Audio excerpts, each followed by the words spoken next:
Attorney Luke Espiritu, may tanong lang po ako sa inyo. Malaya po ba tayong mga Pilipino? Hanggat meron lang naapi, sa tuktok na nang-aapi ng mga manggagawa at marami na mga magsasaka, hindi natin masasabing malaya. Bukas po, araw ng kalayaan. Ano ang pwedeng gawin ng mga Pilipino para mapilman lang natin na meron June 12, 1898 na nangyari? Kailangan i-expand ang nakamit na kalayaan, hindi lang ito kalayaan ng bansa sa pananako. Kailangan natin ng kalayaan sa mga api. Kailangan kaya lumaya tayo sa sahod na starvation. Kailangan lumaya tayo sa talikalan ng organisasyon. Kailangan lumaya tayo dun sa mga non-grabber na pinapatay ang kabuhayan ng mga magsasaka. Kailangan lumaya ang masang Pilipino.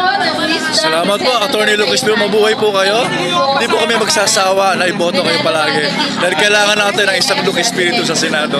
Salamat po. Thank you. Thank you. Mabuhay po kayo.